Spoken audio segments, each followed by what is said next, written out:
Je suis vraiment confuse. On faisait des enduits ce matin avec ma tante et vous savez ce que c'est. On se dit qu'on a le temps de lancer une dernière bétonnière et une fois faite, faut la finir.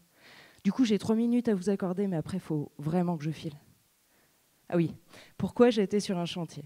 Bah, il se trouve que ça fait partie de mon programme de recherche. En tant que sociologue, j'étudie les pratiques de rénovation des logements. Pas n'importe lesquelles, uniquement celles où le propriétaire décide de faire lui-même une partie des travaux. Je vais donc vous parler d'autorénovation ou de pratiques participatives.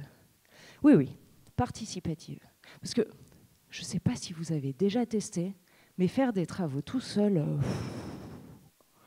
alors que ce soit pour avoir un conseil technique, un coup de main ou juste un peu de soutien moral, on peut faire appel à des potes, à de la famille, à des bénévoles, ou pourquoi pas un pro qui pourrait nous guider sur le chantier.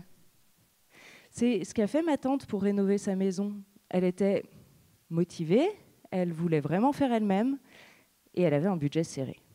Alors, du haut de ses 63 ans, elle ne s'est pas démontée. Elle est allée voir des artisans, elle leur a parlé de son projet et elle les a convaincus de la laisser travailler avec eux.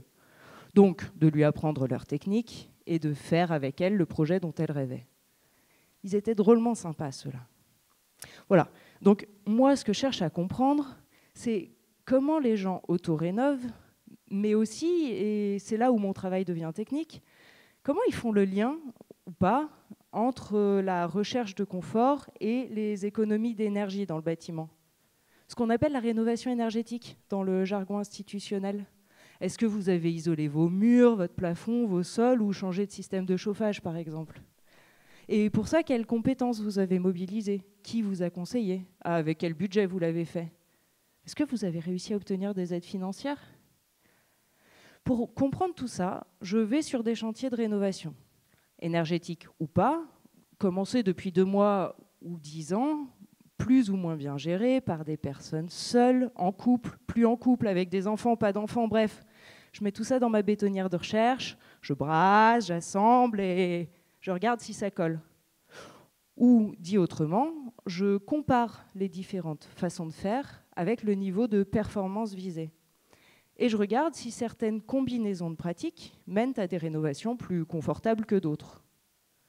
Au fond, ce que je veux, c'est trouver des solutions pour que plus de monde puisse rénover son logement soi-même, dans de bonnes conditions.